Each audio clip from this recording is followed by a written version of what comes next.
다음 주에 다시 주보에 다시 광고를 넣어놓도록 하겠습니다.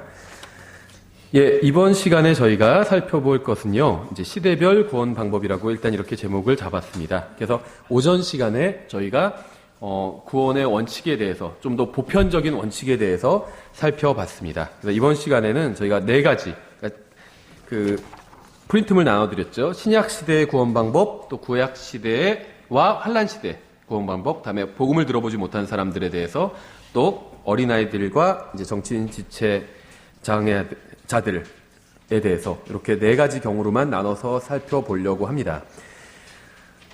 예, 근데 지금 저희가 살펴볼 주제는요, 약간은 논쟁적인 주제가 될 수도 있습니다. 일반적인 개신교에서 말하는 것과 또 이제 성경에서 말씀하시는 것이 좀 차이가 있고요.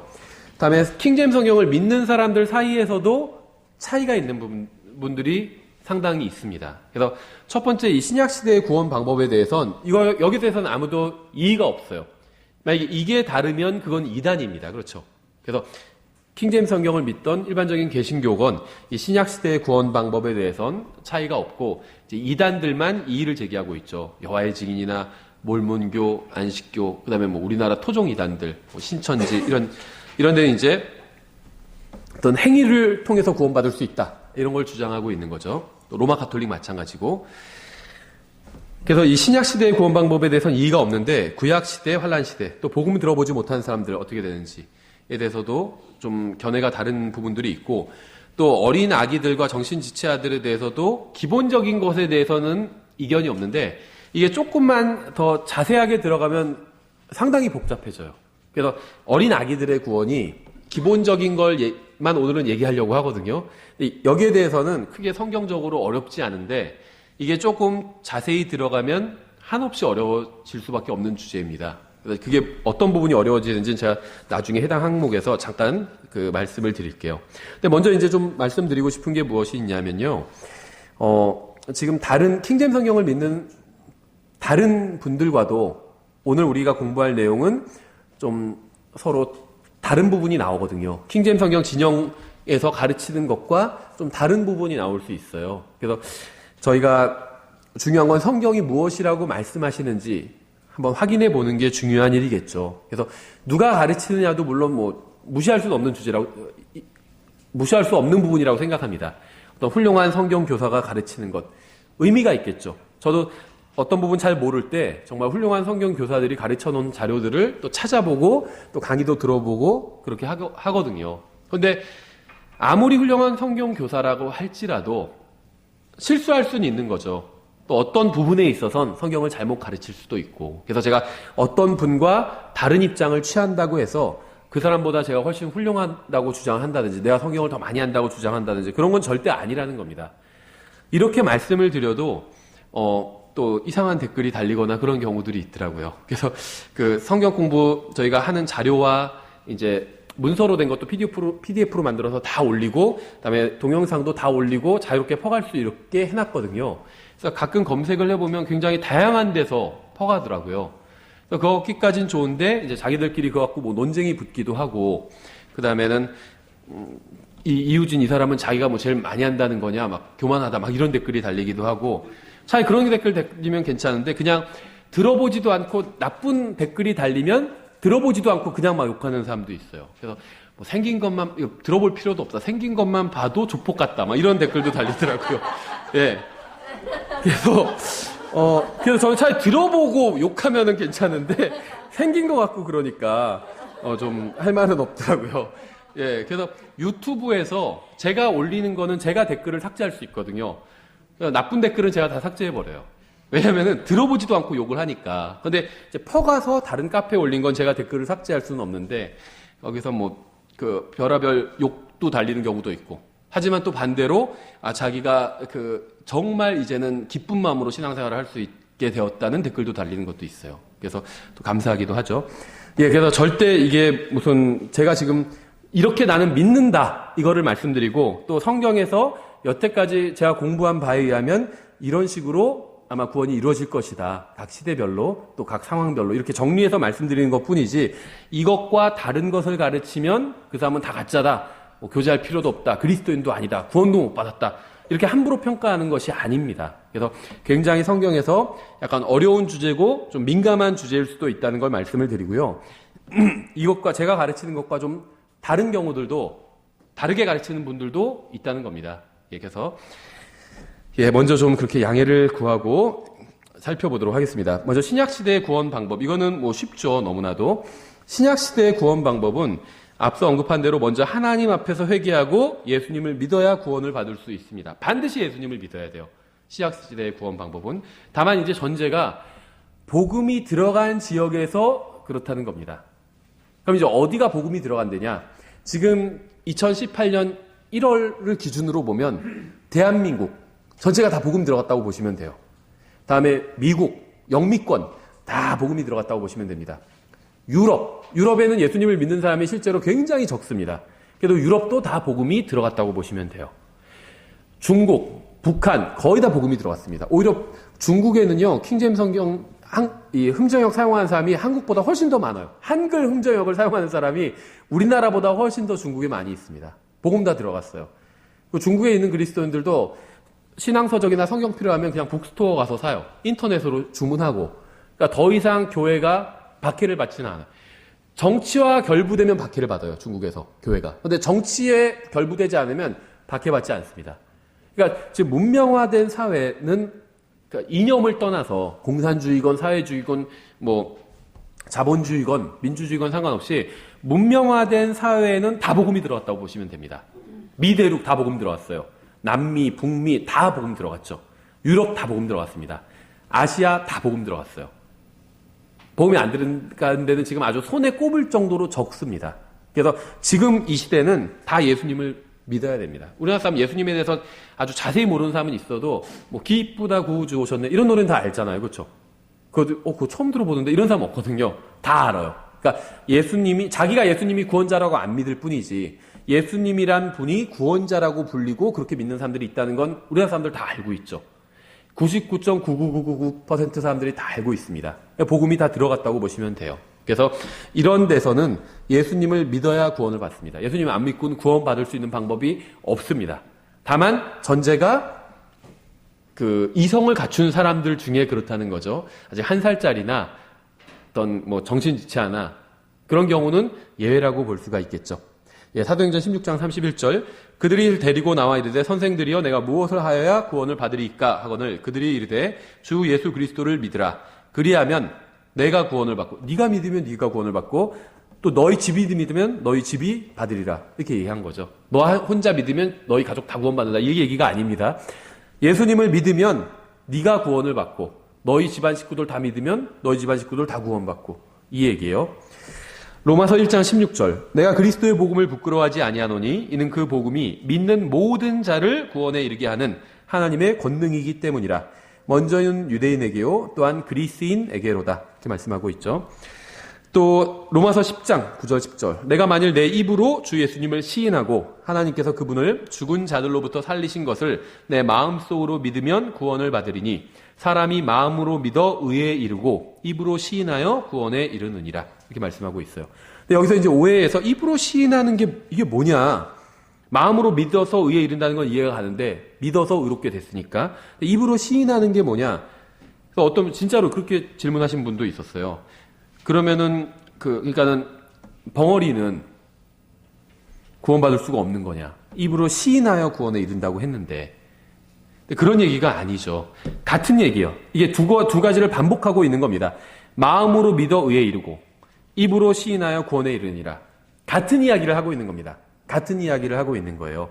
어떻게 알 수 있냐면 의에 이르는 것과 구원에 이르는 것의 차이가 뭘까요?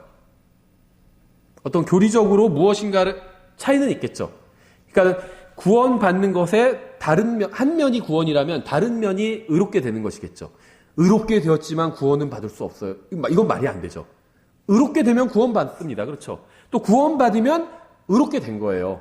이건 구약이나 신약이나 다 마찬가지죠. 구원받으면 의롭게 된 겁니다. 이건 같은 거예요. 아무리 성경을 뒤져봐도 이게 다른 차이점을 우리가 찾아낼 수가 없어요. 의롭게 된 것은 구원받은 겁니다. 구원받으면 의롭게 된 것이고 그러면 마음과 입이 같다는 겁니다. 어떻게 같을까 하는데 성경은 같다고 말씀하고 있어요. 입에 가득한 입으로 나오는 것은 마음에서 나오는 것이거든요. 그래서 이 입은 마음의 통로일 뿐이에요. 그래서 우리가 예쁜 말을 해야 되는 거죠. 마음에 가득한 것을 입으로 말하는 거거든요. 성경 그렇게 말씀하고 있잖아요. 그래서 사람을 더럽히는 것은 그 사람 입으로 들어가는 게 더럽힌 것이 아니라 입에서 나오는 게 더럽힌다고 말씀하고 있잖아요. 왜 입에서 나오는 게 그 사람을 더럽게 하냐면 그 사람 안에 가득한 것이 입에서 나오게 돼 있거든요. 그렇죠. 더러운 생각이 가득하면 더러운 말이 나오는 거거든요. 그래서 그럼 그 사람의 그 더러운 말을 하는 걸 듣고 저 사람은 더러운 사람이구나. 그렇게 알 수 있다는 겁니다. 그 사람을 더럽히는 것은 들어가는 것이 아니라 나오는 것이라는 거죠. 잘생기고 이런 사람이 갑자기 막 욕을 하고 그러면 더러운 사람이다. 이렇게 생각이 되는 거죠. 괜찮은 사람인 줄 알았는데 별로 안 괜찮은 사람이구나. 이렇게 아는 거죠. 입에서 막 욕이 나오고 침 막 뱉고 있고 그러면 깨끗한 사람이라고 생각이 안 들잖아요. 그래서 이 입과 마음은 별개가 아니라 같은 겁니다. 성경 그렇게 말씀하고 있어요. 마음에 가득한 것이 입으로 나온다고 말씀하고 있어요. 그래서 마음으로 믿어 의에 이르는 것과 입으로 신하여 구원에 이르는 건 같은 겁니다. 다른 게 아니에요. 그래서 신약 시대의 구원 방법은 어렵지 않습니다. 아까 우리가 살펴본 구원의 기본적인 방법, 하나님을 인정하고, 하나님이란 이름 몰라도 돼요. 창조자, 절대자 인정하고, 그분 앞에서 내가 죄인이라는 사실을 인정하는 거죠. 그 용서를 구하는 거예요. 이게 구원의 기본적인 원칙이라고 말씀드렸죠. 여기에 이제 예수 그리스도의 피가 더해진 것이 신약입니다. 그래서 신약 시대에는 하나님의 존재를 인정하고 그분 앞에서 내가 죄인이라는 사실을 인정하고 예수 그리스도의 피를 내가 지금 믿으니까 나의 죄를 용서해 달라고 하면 하나님께서 죄를 용서해 주시고 구원해 주시는 거죠. 이게 신약 시대의 구원 방법입니다. 이제 구약 시대의 구원 방법. 근데 제가 환란 시대까지 함께 엮었는데요. 이게 이제 전천년주의 아니면 세대주의 하시는 분들 중에는 구약 시대와 환란 시대를 분리해서 연구하시는 분들이 있습니다. 근데 충분히 이해는 가죠. 구약 시대가 있고 신약 시대가 있고 그다음에 대환란 7년 동안 환란 시대가 열리게 되겠죠. 그러니까 이제 이게 시간적으로 떨어져 있기 때문에 이걸 분리하는 것도 이해가 되는데요. 근데 저는 이거를 왜 하나의 시대로 보고 있냐 하면 저는 이제 하나의 시대라고 생각하거든요. 구약 시대와 환란 시대가. 근데 왜 그러냐 하면 환란 시대는 구약 시대의 마지막 예언의 한 주이기 때문입니다. 무슨 말이냐면 하나님께서는 다니엘서 9장 24절을 보시면은 이스라엘 민족에게 하나의 예언을 하고 계시는데 일종의 예언의 70주에 관해서 말씀하고 있습니다. 그래서 아마 다니엘의 71회 이런 거 들어보신 적이 있을 거예요. 그게 이제 그 얘기인데 다니엘서 9장 24절 제가 읽어보면 주께서 내 백성과 그러니까 다니엘에게 하시는 말씀이에요. 그러니까 다니엘의 백성이니까 이스라엘 백성 말하는 겁니다. 주께서 내 백성과 내 거룩한 도시에게 71회를 정하셨나니 이것은 범법을 그치고 죄들을 끝내며 불법에 대하여 화해를 이루고 영존하는 의를 가져오며 환상과 대언을 봉인하고 뭔지 잘 몰라도 엄청난 일이 일어나는 거죠. 그러니까 무엇인가 엄청난 일을 위해서 70개의 일에 주라는 거죠. week. 그걸 정하셨다는 겁니다. 또 지극히 거룩하신 이에게 기름을 붓고자 함이라 이렇게 말씀하고 있어요. 이 week라는 말이 우리나라 말로는 한 주죠. 그런데 우리나라에선 이걸 날의 단위로 사용하고 있어요. 그렇죠? 한 주다. one week, 한 주다 하면은 7일이다. 이렇게 생각을 하죠. 우리나라 사람들은. 그런데 영어로는 이게 개념이 좀 달라요. 마치 한 타스 이런 말처럼 7을 묶는 개념이라고 보시면 됩니다. 그래서 날만 week로 묶을 수 있는 것이 아니라 연을 week로 묶을 수도 있어요. 그래서 여기서는 지금 71회를 정하셨다고 하는데 70개에 7개짜리 묶음입니다. 그럼 77에 49니까 490개죠. 그래서 하나님께서는요, 유대인들을 다루고 계신데 490년을 정하셨다는 거예요. 어떤 예언의 어떤 성취를 위해서. 그래서 490년을 정하셨는데 우리가 전에 한번 이걸 공부한 적이 있어요. 이 주제를. 70주에서 69주가 지나갔습니다. 그러니까 490년 중에서 483년이 구약에서 다 지나가 버렸어요. 그래서 남은 한 주가 남아있는데 이게 이제 대환란 7년 대환란입니다. 그래서 한 주가 남아있는 거예요. 그래서 이 7년 대환란은 그러니까 하나님께서는 구약시대에 유대인들을 주로 다루시죠. 이방인 전체를 다루시다가 아브라함이 나오면서 이제 하나님의 다루시는 포커스는 한 사람, 아브라함, 또 그의 자손들, 한 가정, 그다음에 한 민족을 다루시게 되시죠. 그래서 구약 성경에서는 주로 하나님께서 이방인을 전혀 안 다루신다 이런 말은 아니고 주로 유대인들을 다루시게 됩니다. 그러다가 신약 시대에 와서는 유대인을 다루시던 것을 딱 멈추십니다. 그래서 하나님의 그 유대인들을 향한, 그러니까 예언이라고 하면 대부분 이스라엘과 관련이 있어요. 예수님의 재림, 이스라엘 이런 것들과 예언이 관련이 있습니다. 교회를 향한 예언도 있지만 주로 성경, 구약 성경에 나온 예언들, 예수님의 초림과 예수님의 재림과 관련, 그러니까 구약 성경에 예언이 나오면 이 예언은 예수님의 초림과 예수님의 재림과 관련이 있습니다. 그런데 예수님의 초림과 재림은 둘 다 이스라엘과 관련이 있어요. 그렇죠. 그래서 예언이라고 하면 기본적으로 예수님과 관련이 있고 또 이스라엘과 관련이 있어요. 교회를 향한 예언도 있지만 기본적으로 예언은 이스라엘과 관련이 있다는 거예요. 그러니까 하나님께서는 이스라엘을 구약 시대에 다루십니다. 그러다가 이스라엘이 예수님을 거부함으로 말미암아 이제 이방인들을 다루시기 시작하면서 교회를 다루시고 계시죠. 그런데 이제 교회가 환란이 시작되기 전에 들림받아 올라가면 다시 이스라엘을 다루시기 시작합니다. 그래서 지금 막 유대인들 사이에 무슨 일이 일어나고 뭐 예루살렘에 무슨 일이 일어나고 이걸 뭐 우리가 예언을 공부하는 사람들은 찾아봐야 되고 이런 분들이 있는데 그렇지 않아요. 하나님께서 유대인들을 다루시는 건 지금 스탑돼 있어요. 큰 의미가 없는 일이라는 거예요. 지금 유대인들 사이에 일어나는 일이, 예루살렘에서 일어나는 일이 엄청나게 큰 일이 일어난 게 아니에요. 어떤 분들은 유대인들이 지금 팔레스타인 1948년에 모여서 나라가 건국되고 의미는 있죠. 의미가 뭐 전혀 없다는 건 아닙니다. 근데 이게 지금 성경의 예언과 관련이 있는 것은 아니라는 거예요. 왜냐하면 성경에서 말씀하시는 이스라엘의 회복은 재림 직전에 일어나게 되는 거예요. 지금처럼 팔레스타인 일부를 차지해서 이거 성경에서 말씀하시는 이스라엘 회복이 아니에요. 이스라엘의 회복은 그것과는 좀 다르다는 거죠. 그리고 성경에서 말씀하시는 이스라엘 회복은 두 가지인데 영토로 이스라엘 백성이 회복되는 것과 또 마음이 하나님께로 돌아오는 건데 어느 게 더 클까요? 마음이 하나님께로 돌아오는 게 훨씬 더 근본적인 겁니다. 근데 이스라엘 백성이 지금 하나님께로 마음이 돌아왔나요? 전혀 아니잖아요. 그래서 지금 유대인들이 성경에 무슨 예언과 관련이 있는 것은 거의 없다는 겁니다. 근데 교회가 들림받고 올라가면 다시 하나님께서 이스라엘을 다루시게 됩니다. 그렇죠. 그래서 하나님의 시계가, 예언의 시계가 지금은 멈춰 있는데 교회 시대엔 멈춰 있어요. 교회가 들림받아 올라오면 다시 째깍째깍 움직이기 시작한다는 겁니다. 그래서 하나님께서 이스라엘을 다루시다가 지금 71회 동안 다루시기로 하셨어요. 490년 동안. 그런데 483년간 다루시다가 멈추셨습니다. 일단은. 그리고 교회를 다루시고 계시다가 교회가 들림받아 올라가면 이제 마지막 7년을 다루실 겁니다. 예, 그래서 이 구약 환란 시대는 구약 시대의 연장선상으로 보시면 되고 일종의 구약 시대가 항아리라면 환란 시대는 그 뚜껑이에요. 그래서 이게 하나의 세트로 간다고 보시면 됩니다. 우리가 이제 중요한 좀 전제를 세울 게 있는데요. 이 구약 시대와 환란 시대의 구원 방법을 정리하기 위해서 중요한 전제를 세워야 될 것이 있는데 로마서의 진리가 어디까지 적용되느냐 이걸 좀 생각해 볼 필요가 있다는 거죠. 근데 로마서의 진리는 신약 시대에만 한정된 것이 절대 아닙니다. 로마서는 우리가 잘 아는 대로 복음을 다루고 있죠.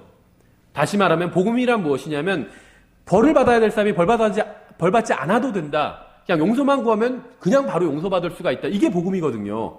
근데 이러한 복음은 신약에만 하나님께서 사람들을 구원하실 때 작용하는 원리가 아니라 구약에서 하나님께서 사람들을 구원하실 때도 작용하는 원리라는 거예요. 이걸 우리가 살펴봤죠. 그래서 로마서에는 복음이 기록되어 있어요. 그럼 로마서에 기록되어 있는 이 복음의 교리가 어느 시대에 적용되느냐 하면 이제 킹제임 성경 믿는 많은 분들 아니면 세대주의 하는 분들 중에는 신약 시대에만 적용된다. 구약 시대에는 적용되지 않는다. 이렇게 가르치는 분들이 있다는 겁니다. 저도 예전에 그렇게 생각하고 그렇게 가르쳤던 때가 있었어요. 과거 처음 이제 제가 성경 가르치고 할 때 그렇게 가르쳤던 적이 있었는데 그거는 성경적으로 바른 것 같지가 않습니다. 왜냐하면 로마서 지금 복음이 이제 4장부터 시작해서 5장에 본격적으로 나오기 시작하잖아요. 근데 1장부터 3장까지의 내용이 이제 하나님 앞에서 모든 사람이 죄인이라는 그러한 사실을 선포하고 있는 거거든요. 근데 로마서 1장부터 3장까지의 내용이 신약 시대에만 해당되는 내용이 아니라는 거죠. 그러니까 로마서는 신약, 구약을 포함한 모든 시대에 해당하는 말씀이라는 겁니다. 신약 시대에만 해당하는 말씀이 아니라 구약 시대의 구원 방법은 구약 성경에 있고 신약 시대의 구원 방법은 신약 성경에 있다. 이렇게 생각하는 분들이 있는데 그렇지 않다는 거예요. 성경에서 구원의 교리는 다 신약 성경에 있어요. 신약 시대의 구원 교리도 신약 성경에 있고 구약 시대의 구원 교리도 신약 성경에 있어요. 그래서 구약 성경만 보면요. 구원의 교리를 잘 모를 수가 있어요. 왜냐하면 구약 성경은 구원의 교리를 가르쳐주는 책이 없기 때문이에요. 구원의 교리는 어디서 가르쳐주고 있냐? 로마서와 갈라디아서가 주로 가르쳐주고 있어요. 그다음에 요한복음. 근데 신약의 구원 교리만 가르쳐주는 것이 아니라 신약과 구약 모든 시대의 구원의 원리를 가르쳐주고 있는 거예요. 그걸 어떻게 알 수 있냐? 로마서를 예를 들면 로마서 1장과 2장에선 유대인과 이방인 모두 하나님 앞에서 죄인이라는 사실을 선포합니다. 이게 지금 신약 시대에만 그렇다는 걸까요? 구약 시대에도 그렇다는 걸까요? 구약 시대도 마찬가지예요. 3장도 마찬가지죠. 3장에 들어와서 이제 본격적으로 직접적으로 사람들을 정죄하기 시작하죠. 로마서 3장 10절에 이것은 기록된 바 의로운 자는 없나니 단 한 사람도 없으며 이렇게 얘기하고 있죠. 그럼 이 지금 4장에서 복음을 전하기 위해서 이 3장에 이 내용이 들어가 있는 거거든요.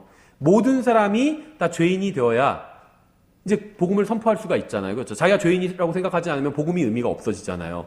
자기가 내가 하나님 앞에서 매 맞을 짓을 했다 인정해야 그 다음에 그런데 매를 안 맞아도 된다 했을 때 기쁜 소식이 되는 거잖아요. 그래서 3장 10절에서 단 한 사람도 예외가 없이 모든 사람들이 다 의로운 자가 없다고 말씀하고 있어요. 여기서 의로운 자가 단 한 사람도 없다는 것은 신약 시대에만 그렇다는 것이 아니라 모든 시대에 의로운 사람이 단 한 사람도 없다는 겁니다. 23절에 모든 사람이 죄를 지어 하나님의 영광에 이르지 못하더니 여기서 말하는 모든 사람은 신약 시대에 사는 사람들만을 의미할까요? 아니면 아담으로부터 시작한 정말 모든 사람들을 의미하는 걸까요? 모든 사람을 의미하는 거예요. 맞아요.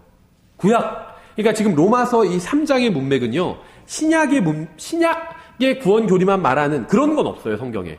신약의 구원 교리만 말하는 그런 문맥이 아니라는 겁니다. 구원 교리를 지금 말하고 있는 거예요. 모든 시대에 해당되는. 그래서 모든 사람이 신약 시대에 예를 들면 주님께서 오신 이후에 사람들이 죄를 지어 이렇게 말씀하고 있지 않아요. 모든 시대에서 모든 사람들이 죄를 지어 하나님의 영광에 이르지 못했다고 말씀하고 있어요. 아담의 시대에도 사람들이 죄를 지어서 하나님의 영광에 이르지 못했죠. 신약 시대에도 죄를 지어서 하나님의 영광에 이르지 못해서 똑같이 구약 시대건 신약 시대건 똑같이 하나님 앞에서 죄인입니다. 그렇죠. 그래서 모든 사람이 죄를 지었다는 것은 구약 시대를 포함한 모든 시대의 모든 사람이 죄를 지었다는 것입니다. 그래서 로마서 1장부터 3장의 문맥은 특정한 시대가 아닌 모든 시대에 해당되는 진리예요. 그럼 4장의 진리도 모든 시대에 해당되는 진리라는 거죠. 그래서 신약 시대뿐 아니라 구약 시대에도 율법으로는 누구도 구원받을 수 없었습니다. 좀 긴데 로마서 3장 20절에 그러므로 율법의 행위로는 어떤 육체도 그분의 눈앞에서 의롭게 될 수 없나니 율법으로는 죄를 알게 되느니라. 그러나 이제는 율법 밖에 있는 하나님의 의, 곧 율법과 대언자들이 증언한 의가 드러났느니라. 그것은 곧 예수 그리스도의 믿음으로 말미암아 모든 자에게 미치고 믿는 모든 자 위에 임하는 하나님의 의니 거기에는 차별이 없느니라. 모든 사람이 죄를 지어 하나님의 영광에 이르지 못하더니 그리스도 예수님 안에 있는 구속을 통해 하나님의 은혜로 값없이 의롭게 되었느니라. 그분을 하나님께서 그분의 피를 믿는 믿음을 통한 화의 헌물로 제시하셨으니 이것은 하나님께서 참으심을 통해 과거의 죄들을 사면하심으로써 자신의 의를 밝히 드러내려 하시며 내가 말하거니와 이때 자신의 의를 밝히 드러내사 자신이 의롭게 되며 또 예수님을 믿는 자를 의롭게 만드는 이가 되려 하심이라. 그런즉 자랑할 것이 어디 있느냐? 있을 수 없느니라. 무슨 법으로냐? 행위의 법으로냐? 아니라 오직 믿음의 법으로니라. 그러므로 우리가 28절 결론을 내리노니 사람은 율법의 행위와 상관없이 믿음으로 의롭게 되느니라. 이건요, 지금 신약시대에 해당하는 진리가, 신약시대에만 해당하는 진리가 아닙니다. 신구약 모든 시대에 해당하는 진리예요. 그 결론을 사람은 율법의 행위와 상관이 전혀 없이 율법과는 믿음으로 의롭게 된다고 결론을 내리고 있다는 거죠. 그래서 사람은, 즉 모든 시대의 모든 사람은 믿음으로 의롭게 된다는 것이 바로 성경의 결론입니다. 그렇죠. 여기서 잘 보세요. 28절의 결론을 내리노니 사람은 율법의 행위와 상관없이 예수님을 믿어야 의롭게 되느니라. 이렇게 말씀하고 있지 않죠. 그렇게 얘기하고 있다면 신약시대만 국한이 됩니다. 근데 그렇게 얘기하지 않고 성경 굉장히 정확하게 얘기해요. 어떨 때는 그냥 믿음으로, 어떨 때는 예수님을 믿어야, 이렇게 성경이 구분하고 있는 이유가 그냥 우연히 막 그렇게 된 게 아니라는 거예요. 이거는 지금 모든 시대의 구원 방법에 대해서 결론을 내리고 있는 거거든요. 신약 시대는 예수님을 믿어야 돼요. 근데 구약 시대는 예수님을 믿을 수가 없었어요. 들어보지도 못했기 때문에. 그래서 결론을 신구약 통틀어서 결론을 낼 땐 그냥 믿음으로 의롭게 된다. 이렇게 결론 내리고 있는 겁니다. 구약 시대에도 하나님을 믿고 의롭게 되었잖아요. 그 예가 바로 대표적인 경우가 아브라함이죠. 마찬가지예요. 그래서 결론을 내리더니 사람은 신약이건 구약이건 상관없이 모든 사람은 율법의 행위와 상관없이 믿음으로, 예수님을 믿는 믿음이 아니라 믿음으로예요. 이게 신약에선 예수님을 믿는 믿음이고 구약에선 하나님을 믿는 믿음이에요. 그래서 믿음으로 의롭게 되느니라 이렇게 말씀하고 있죠. 사도행전 13장에서도 같은 진리를 증언하고 있습니다. 13장 38절에 그러므로 사람들아 형제들아 너희가 알 것은 곧 이 사람을 통해 죄들의 용서가 너희에게 선포되었다는 것과 또 모세의 율법으로는 너희가 의롭게 되지 못하던 모든 일에서도 믿는 모든 자가 그분으로 말미암아 의롭게 되었다는 것이라 이렇게 말씀하고 있죠. 물론 이제 이건 신약 구원 방법에 대해서 말씀하고 있는데요. 좀 더 사실은 포괄적이에요. 모세의 율법으로는 그러니까 구약 시대를 지금 말하고 있는 겁니다. 신약 시대가 아니라. 사도 바울은 신약 시대에도 율법의 행위로 구원받을 수 없을 뿐 아니라 구약 시대에도 율법의 행위로 구원받지 못했음을 지적하고 있습니다. 이건 사도행전에서 계속 나와요. 사도행전 14장에서 바울은 이스라엘 역사를 되짚어서 설교를 하고 있어요. 14장 16절부터 43절에서. 사도행전 15장에서도 이런 사실을 분명하게 하고 있습니다. 예를 들면 15장 9절 10절에 믿음으로 그들의 마음을 정결하게 하사 우리와 그들 사이에 아무 차별도 두지 아니하셨느니라.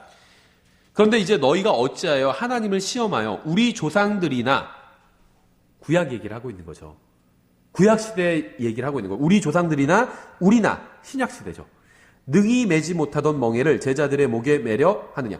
우리가 지금 이 율법의 멍에를 능히 매지 못한다. 그 얘기만 하는 것이 아니라 우리 조상들이나 구약에도 그랬다는 겁니다. 신약에만 율법의 멍에를 매지 못한다는 게 아니라 구약에도 율법의 멍에를 능히 매지 못했대요. 율법대로 한 사람이 아무도 없다는 겁니다. 그래서 그대로 해서 구원받을 수도 없다는 거예요. 히브리서 마찬가지죠. 히브리서가 신약의 구원 방법에 대해서 말씀하고 있을까요? 구약의 구원 방법에 대해서 말씀하고 있을까요? 모든 시대의 구원 방법에 대해서 말씀하고 있어요. 히브리서는요, 읽어보면 율법 얘기가 가득합니다. 구약 성경 얘기를 잔뜩 하고 있어요. 그런데 믿음을 통해서 구원받는 것에 대해서 설명하고 있거든요.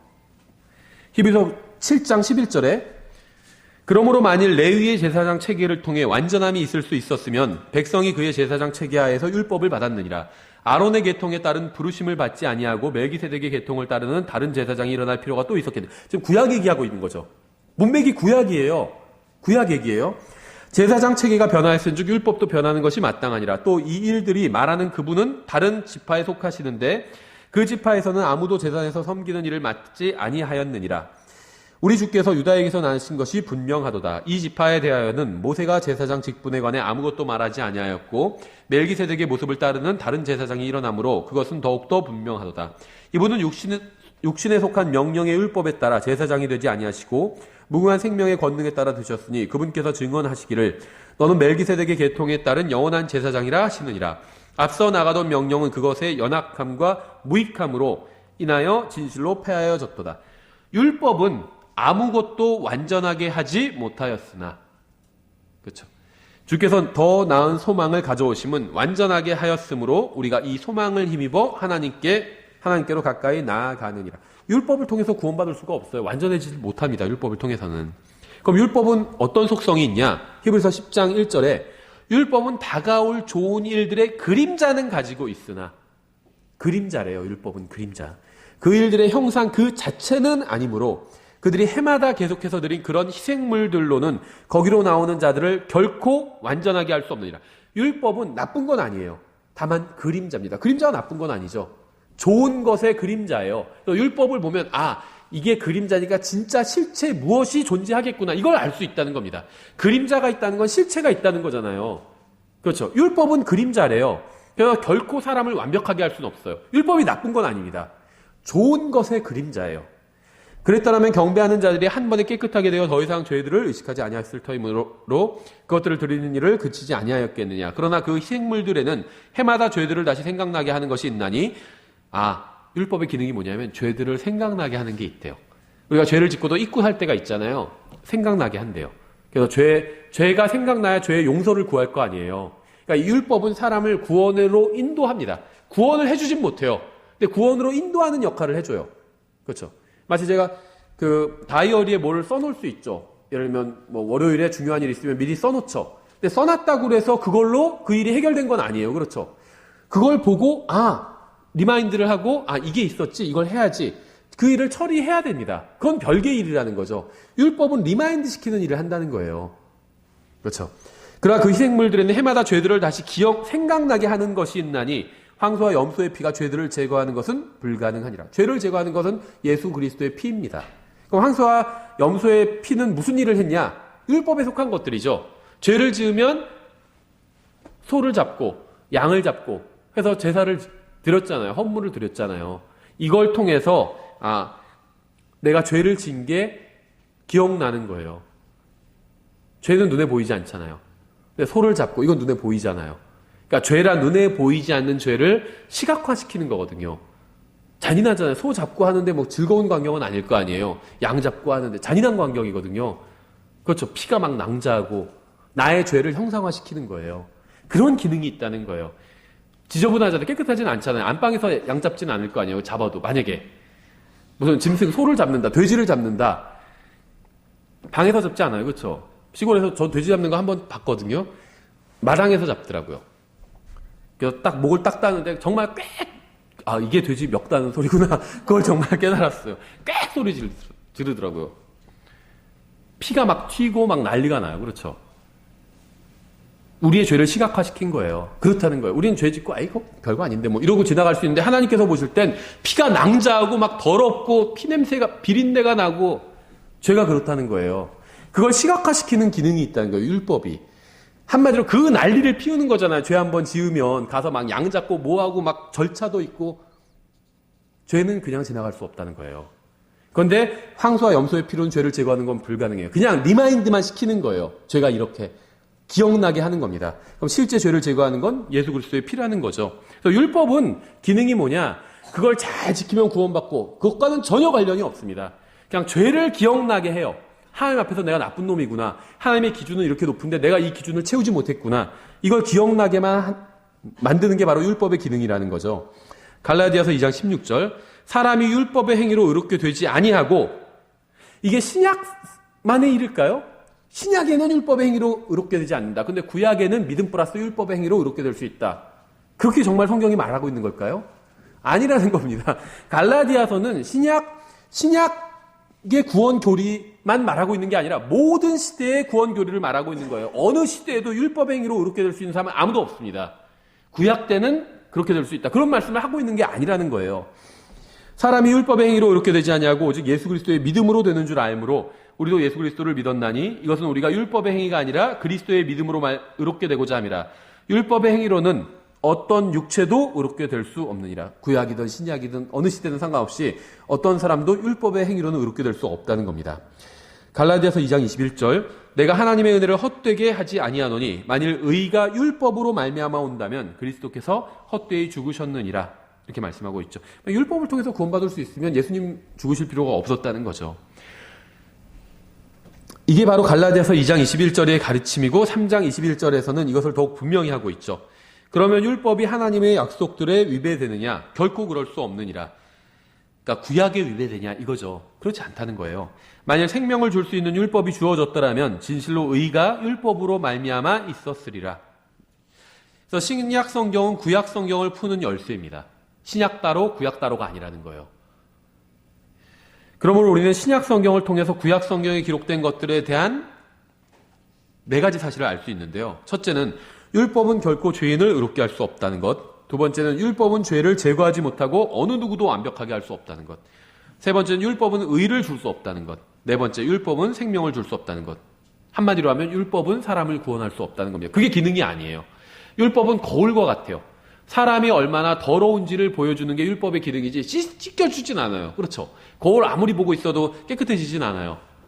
그렇죠. 율법은 그냥 사실을 보여주는 거예요. 네가 이만큼 더러워. 그걸 보여주는 게 율법의 기능입니다. 씻어주는 거는 비누로 씻어야죠. 거울 보고 여기 들어온 게 묻었구나. 그럼 비누로 씻어야죠. 율법을 보고 내가 이렇게 죄로 더러워진 사람이구나. 예수 그리스도의 피로 씻어야죠. 율법으로는 씻을 수가 없다는 거예요. 그래서 구약 시대에도 사람들은 구원받았죠. 근데 어떻게 구원받는지가 구약 성경에 나와 있지 않아요.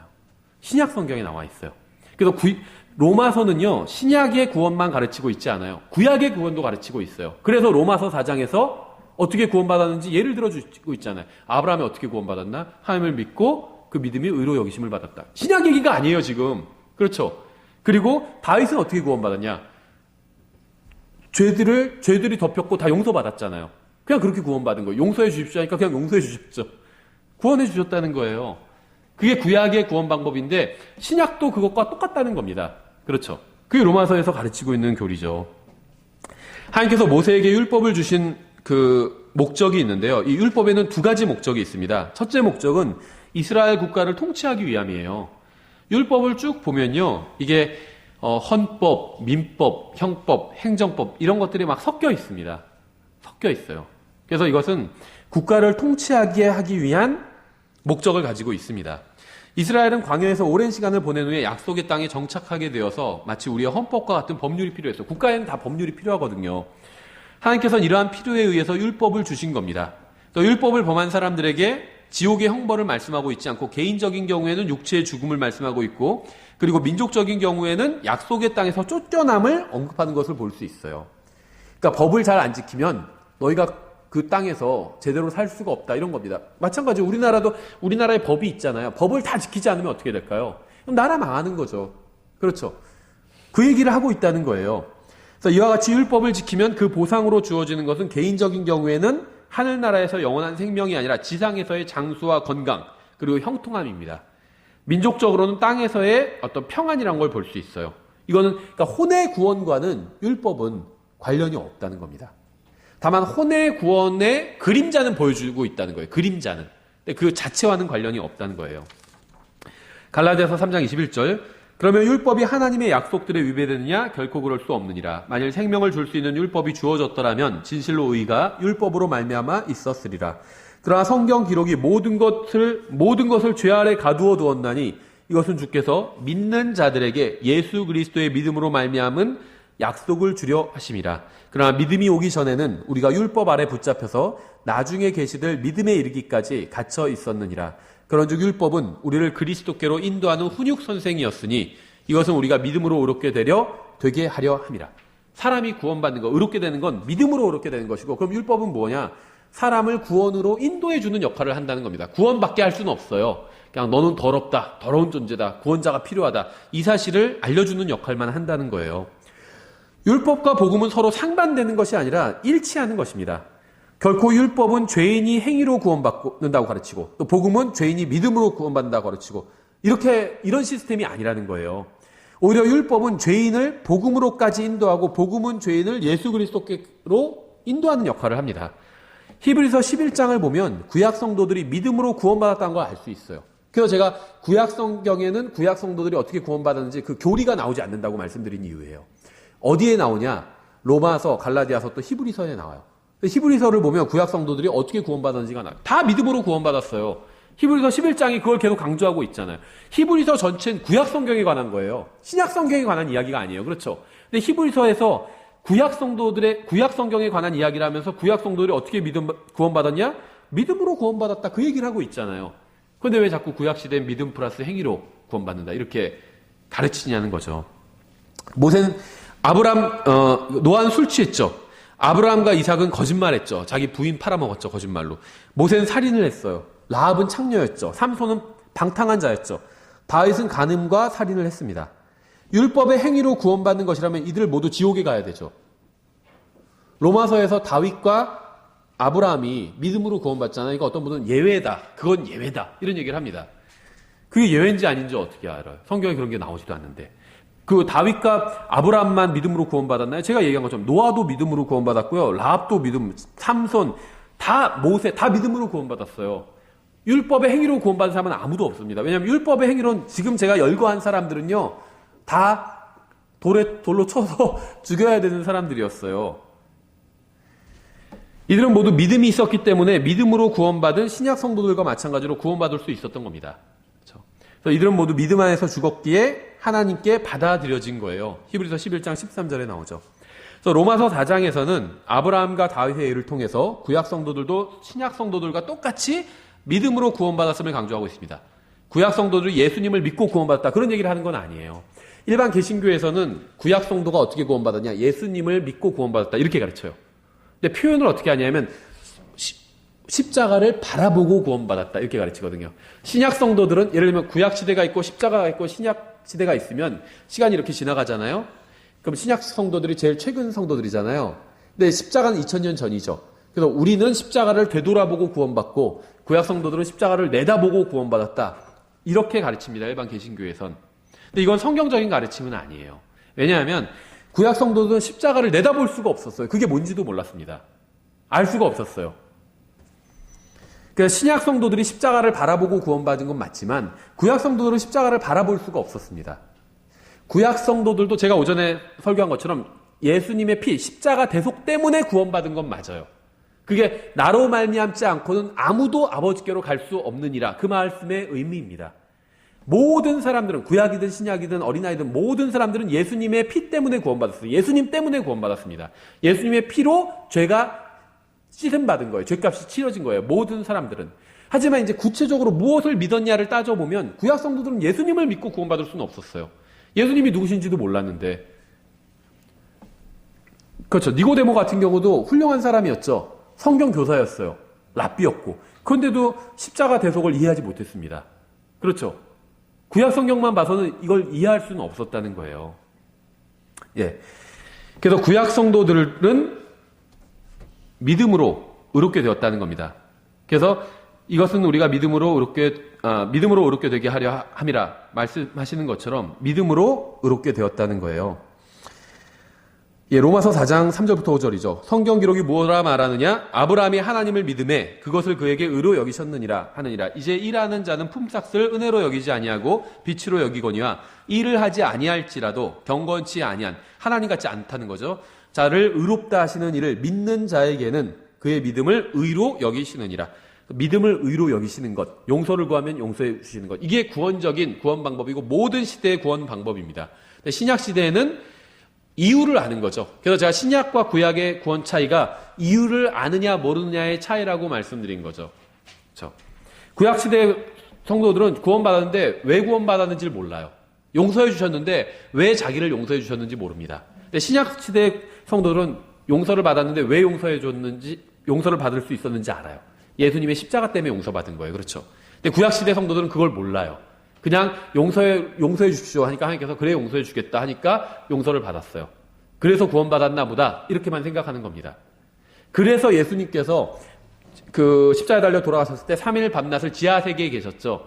지옥에 가서 우리의 죄를 거기에 다 죄값을 이제 치르신 거고 그 다음에는 낙원으로 가셔서 선포를 하신 겁니다. 낙원에 있는 사람들에게 너희들이 죄를 용서받았는데 바로 내가 죄값을 이렇게 치를 것이기 때문에 미리 당겨서 너희가 죄를 용서받은 거다. 그래서 용서는 받았지만 하늘나라 하나님께서 가신 곳에 갈 수가 없었던 거죠.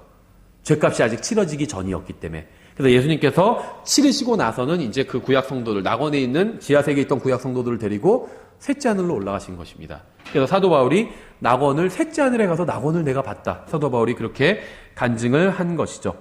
성경은 아브라함의 행위가 아닌 믿음으로 의롭게 되었다고 분명하게 말씀하고 있어요. 구약 성도죠, 아브라함. 믿음으로 의롭게 되었어요. 다윗도 구약 성도죠. 믿음으로 의롭게 되었어요. 예수님의 십자가 옆에 달렸던 강도, 구원받은 강도도 구약 성도죠.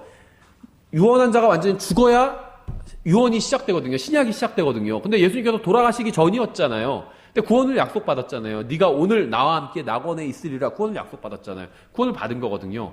구약 성도예요.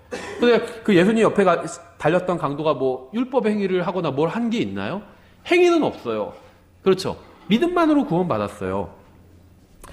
로마서 4장 11절. 그가 할례의 표적 곧 아직 할례 받지 않을 때에 그가 소유한 믿음의 의를 봉인한 표적을 받았으니 이것은 그가 할례를 받지는 아니하였으나 믿는 모든 자들의 조상이 되어 모든 자들의 조상이에요. 믿는 모든 자들. 구약성도 신약성도 다 합해서 의가 그들에게도 인정되게 하려 함이요. 다윗도 구약 성도였지만 행위가 아닌 믿음으로 의롭게 되었고 죄를 용서받았습니다. 로마서 4장 6절부터 8절. 이것은 또한 다윗이 행위가 없어도 하나님께서 의를 인정하시는 사람의 복된 일을 묘사하여 이르되 자기 불법들이 용서받고 자기 죄들이 가려진 자들은 복이 있으며 주께서 죄를 인정하지 아니하실 사람은 복이 있도다 함과 같으니라. 이렇게 말씀하고 있죠. 예, 그래서 구약 시대도 동일하게 믿음으로 구원을 받았습니다. 용서를 구해서 용서를 받았고 신약과 크게 다르지 않아요. 신약은 여기에 예수 그리스도의 십자가만 더해진 거죠. 복음을 들어보지 못한 사람들은 어떻게 되는지 이건 이제 구약 시대의 이방인들을 보시면 되죠. 구약 시대의 이방인들. 근데 구약 시대의 이방인들 중에 확실히 우리가 구원받았다고 확신할 수 있는 대표적인 사람이 바로 욥입니다. 욥은 아브라함과 동시대든지 아니면 더 빠른 시대예요. 그래서 욥의 시대에는 유대인이 없었습니다. 그러니까 전형적인 이방인이죠, 욥은. 근데 욥이 어떻게 구원받았냐? 똑같아요. 하나님의 존재 인정했죠. 하나님께 죄 용서를 구했어요. 그리고 구원받은 겁니다. 로마서 14장 11절부터 12절에 이렇게 되어 있어요. 기록된 바 내가 살아있음을 두고 맹세하노니 모든 무릎이 내게 굴복하고 모든 여가 하나님께 자백하리라. 주가 말하노라 하였느니라. 그러므로 이와 같이 우리 각 사람이 자신에 관하여 하나님께 회개 보고를 하리라. 앞서 언급한 것처럼 모든 사람은 하나님을 알고 있습니다. 따라서 모든 사람은 하나님 앞에서 회개 보고를 해야 할 책임이 있어요.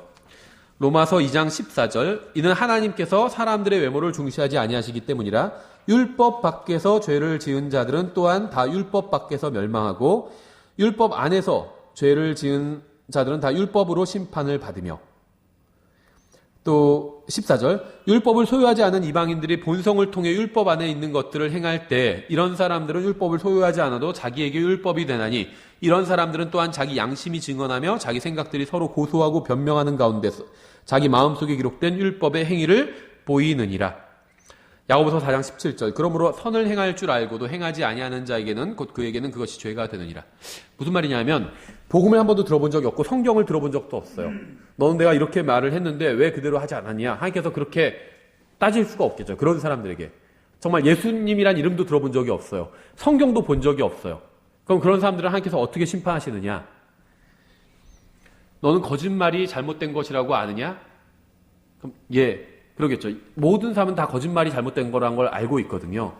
그럼 이제 그런데 너는 몇 월 며칠 언제 어디서 왜 누구에게 거짓말을 했느냐 이렇게 말씀하실 거예요. 그러면서 그걸 비디오로 딱 카메라로 보여주시겠죠. 화면으로. 그래서 사람이 자기 양심에 가지고 있는 기준에 따라서 하나님께서 심판하실 겁니다. 예수님 얘기할 필요도 없고 성경 얘기할 필요도 없어요. 하나님께서는. 그냥 그 사람이 양심을 어긴 적이 있다는 걸 보여주시면 되는 거예요. 거짓말이 나쁜 것이라고 인정하느냐? 예. 근데 왜 너는 그날 어디서 누구에게 거짓말을 했느냐? 하면서 자료화면 딱 틀어서 보여주시겠죠. 스스로 하나님 앞에서 자기가 죄인한 걸 인정할 수밖에 없습니다. 그렇죠. 근데 만약에 근데 모든 사람이 다 죄를 지었죠. 그러면 그 복음을 들어보지 못한 사람은 다 지옥에 가게 되느냐? 그거는 아니에요. 모든 사람이 다 죄를 졌는데 아까 말씀드린 것처럼 하나님의 존재, 창조, 별들을 보니까 뛰어난 존재가 있는 것 같아. 창조자가 있는 것 같아. 그래서 그분 앞에서 내가 나에 대해서 직고해야 되는데 내가 먼저 용서를 구했어요. 저를 용서해 주십시오. 제가 너무나도 죄가 많이 있습니다. 그럼 하나님께서 용서해 주신다는 겁니다. 그렇죠. 똑같아요. 근데 그 사람은 예수님에 대해서 들어본 적도 없죠. 하지만 그 사람의 죄가 용서된 이유는 있죠. 죄값을 누군가 치러줬어요. 그래서 하나님께서 용서를 막 남발하시는 게 아닙니다. 죄값을 치러줬기 때문에 용서해 주시는 거예요. 용서를 사람들이 구할 때. 예수님께서 죄값을 치러주셨잖아요. 그래서 누가 용서를 구할 때 용서해 주실 수가 있는 거예요. 그래서 그 사람도 예수님을 믿고 구원받은 건 아니지만 예수님을 통해서 구원을 받은 겁니다. 요한복음 14장 16절 말씀 그대로라는 거죠. 그래서 복음을 들어보지 못한 사람이 구원받는 방법도 일반적인 구원의 방법과 동일합니다. 예수 그리스도의 복음을 들어보지 못한 사람도 창조주의 존재를 인정하고 그분 앞에서 회개를 하고 용서를 구하면 구원받을 수 있습니다. 왜냐하면 값을 다 치러놨기 때문에 그렇다는 거죠. 네 번째, 어린아기들과 정신지체아들. 성경은 사산한 채로 태어난 사람은 지옥에 가지 않고 평온하게 있게 된다고 분명하게 말씀하고 있습니다. 욥기 3장 11절부터 19절이죠. 이 아기들의 구원에 관해서는요, 성경에서 명확하게 말씀하고 있지는 않아요. 그래서 우리가 간접적인 방법으로 지금 알아내는 것인데, 먼저 첫 번째 경우는 사산한 채로 태어나는 거예요. 죽어서 태어났다는 거죠. 욥기 3장 11절부터 19절인데 어째야 내가 태에서부터 죽지 아니하였던가? 어째야 내가 배에서 나올 때 숨지지 아니하였던가? 사산한 경우 말하는 거죠. 어째야 무릎들이 먼저 나를 받았던가? 어째야 젖가슴이 먼저 가서 내가 빨게 하였던가? 살아있는 채로 나왔으니까 이제 막 젖주고 했다는 거죠. 그리하지 아니하였더라면, 그러니까 내가 살아서 나오지 아니하였더라면 이제는 내가 가만히 누워 평온히 지내고 잠들어 안식하였을 것이요. 이렇게 말씀하고 있죠. 이 욥기를 보시면요, 많은 얘기들이 있는데 욥의 친구들이 한 말들도 있고 욥이 한 말들도 있는데요, 기본적으로 다 true입니다. 진실이에요, 다. 다만 뭐가 문제냐면 욥의 친구들도 다 진실을 말했는데 다만 욥의 상황에는 맞지 않는 진실이었어요. 그러니까 진실이라 할지라도 그 상황에 맞지 않는 경우들이 있잖아요. 마찬가지예요. 그래서 이제 욥의 친구들의 한 말이 문제가 있었던 거거든요. 말 자체는 다 신학적으로 뛰어난 말들이에요. 성경적으로 부합하는 말들인데 욥의 상황에 맞지 않는 말이었다는 거죠. 이것도 마찬가지입니다. 지금 욥이 한 말이지만 이건 진실입니다. 누군가 사산돼서 태어났다면 욥은 이걸 알고 있었어요. 하나님과의 교제를 통해서 이러한 진리를 알고 있었습니다. 그리하지 아니하였더라면, 그러니까 사산돼서 나왔더라면 이제는 내가 가만히 누워 평온히 지내고 잠들어 안식하였을 것이요. 지옥과 하늘나라가 있어요. 하늘나라에서만, 그러니까 낙원에서만 평안히 안식할 수 있습니다. 근데 사산돼서 태어나왔다면 평안히 누워서 안식하고 있었을 것이다. 지금처럼 이런 험한 꼴을 보지 않고 아예 평안히 안식하고 있었을 것이다. 이렇게 진술하고 있는 거죠. 두 번째, 이제 사산된 경우가 아니라 갓난아기로 태어났다가 죽은 경우예요. 이것은 이제 그 사무엘하 12장에 있습니다. 12장 15절부터 23절인데, 자, 전체를 다 읽지는 않을게요. 근데 스토리는 대충 아시죠? 다윗이 밧세바와 간음을 하게 되죠. 그래서 처음으로 태어난 아이는 죽게 됩니다. 둘째 아이가 솔로몬이 되는 거죠. 솔로몬이죠. 처음으로 태어난 아이는 이름도 나오지 않아요. 죽습니다, 바로. 그래서 다윗이 막 이 아이를 하나님께 살려달라고 막 애곡을 하고 금식을 하고 그러죠. 그러다가 아이가 죽었다고 하니까 금식을 싹 풀죠. 그래서 막 신하들이 처음에 이상하게 여기죠. 아니 왜 살아있을 때 그렇게 울고 불고 난리치더니 죽으면 더 그래야 될 것 같은데, 그러니까 죽으면 그것으로 끝이다. 다시 돌아올 수가 없기 때문에 살아있을 때 한마디로 하나님 앞에서 때를 써도 때를 써야지, 죽으면 더 이상 때 쓰는 게 의미가 없다. 이제 그렇게 얘기하면서 뭐라고 하냐면 사무엘하 12장 23절에, 그러니까 사산된 경우가 아니라 정상적으로 살아서 태어났다가 죽은 경우잖아요. 나는 그에게로 가려니와 그는 내게로 돌아오지 아니하리라. 이렇게 얘기하고 있습니다. 근데 이제 이게 직접적인 구절은 아니지만 우리가 유추할 수 있는 건 뭐냐면 시편의 절반은 다윗이 기록했어요. 그렇죠? 근데 시편을 읽어보면 다윗은 자신이 구원받은 사람이라는 사실을 잘 알고 있었습니다. 다윗은 자기가 죽어서 어디로 가는지 알고 있었어요. 그래서 다윗은 자기 태어난 이 아이가, 밧세바 사이에서 태어난 첫째 아이가 죽어서 낙원에 갔다는 걸 알고 있습니다. 그래서 자기가 죽으면 나는 그에게로 가려니와 그는 다시 살아서 올 수는 없어요. 그렇죠. 이미 죽어서 낙원에 가는 아이가 다시 살아올 수는 없잖아요. 그 얘기를 하고 있는 거예요. 그래서 사산된 경우에도 낙원으로 가고 태어났다가 이제 금방 이렇게 죽은 아이들도 낙원으로 갑니다. 여기까지는 해결이 됐죠. 세 번째는 갓난아기뿐 아니라 그보다 좀 더 큰 아이들도 죽으면 지옥이 아닌 낙원으로 갑니다. 이건 어떻게 할 수 있냐면 마태복음 19장 14절에 예수님께서 이르시되 어린아이들이 내게 오는 것을 허락하고 그들을 막지 말라. 하늘의 왕국은 그런 자들의 것이니라. 이렇게 말씀하셨어요. 근데 성경 굉장히 중요해요. 하나님의 왕국은 그런 자들의 것이니라. 이렇게 되어 있지 않아요. 왜냐하면 하나님의 왕국은 영적인 왕국이에요. 그렇죠. 거듭난 사람이 들어가서 즐기는 영적인 왕국입니다. 그렇죠. 우리 안에 있어요. 하나님의 왕국. 근데 하늘의 왕국은 물리적인 왕국이에요. 그렇죠. 나중에 이 땅에 세워질 물리적인 왕국이고 지금 하나님께서 계신 하늘에 있는 물리적인 또 공간입니다. 이 하늘의 왕국은 어쨌든 간에 물리적인 왕국이에요. 그런데 그러니까 다시 말하면 우리가 죽어서 가게 되는 낙원은 영적인 곳이 아니라 물리적인 곳이에요. 물리적인 곳이에요. 우리가 지금 누리고 있는 것 여기서 이게 영적인 왕국입니다. 죽어서 가게 될 곳은 영적인 곳이 아니라 물리적인 곳이에요. 하나님께서는 물리적인 셋째 하늘에 계십니다. 근데 여기서 하늘의 왕국에 대해서 말씀하고 있으면서 뭐라고 하냐면 어린아이들이 하늘의 왕국이 어린아이들의 것이래요. 어린아이들과 같은 사람들의 것이라고 말씀하고 있어요. 그래서 이 본문의 배경이 예수님께서 설교를 하려고 하시니까 아이들이 막 예수님께 나가온 상황이잖아요. 그러니까 제자들이 그게 방해가 될까봐 애들한테 야 애들은 가라 하면서 막 떼어놓고 있는 상황이잖아요. 그러니까 예수님께서 그런 아이들을 막지 말라고 하신 거죠. 왜냐하면 하늘의 왕국이 그런 자들의 거래요. 어린 아이들의 거래요. 그래서 본문에서 예수님께서께 나온 아이들은 갓난 아기가 아닌 그보다 좀 더 큰 아이들이죠. 잘은 몰라요. 서너 살 이상, 6, 7살 그 이상 될 수도 있어요. 갓난 아기보다는 훨씬 큰 아이들입니다. 그렇죠? 주님께서는 하늘의 왕국이 이런 자들의 것이라고 말씀하셨어요. 그래서 이들은 거듭난 것은 아니기 때문에 하나님의 왕국이라고 하지 않으시고 하늘의 왕국이라고만 하신 겁니다. 성경 정확히 말씀하고 있는 거예요. 사람이 회심하면 구원을 받죠. 회심했다. 구원받았다는 거예요. 그렇죠? 마음을 완전히 하나님께로 돌렸다는 말이거든요. 회심했다. 구원받았다는 거예요. 사람이 회심한 상태가 바로 어린 아이들과 같은 상태입니다. 회심하면 어떤 상태가 되냐 하면 어린 아이들과 같은 상태가 돼요. 그렇죠? 우리가 지금 성인인데도 하나님 믿잖아요. 다른 사람들은 유치하다고 그러죠. 무슨 하나님 믿고 무슨 뭐 심판을 하고 무슨 창조를 하고 우린 그걸 믿잖아요. 애들이나 믿는 것 같은 그런 걸 믿어요. 왜 믿을까요? 회심한 상태가 어린 아이와 같은 상태예요. 그래서 아이들은 그래서 자동으로 구원받는 거예요. 어른은 회심한 상태가 아이들의 상태가 되는 겁니다. 아이들은 자동으로 구원받는 거예요. 마태복음 18장 3절이죠. 이르시되 진실로 내가 너희에게 이르노니 너희가 회심하여 어린 아이들과 같이 되지 아니하면 하늘의 왕국에 들어가지 못하리라.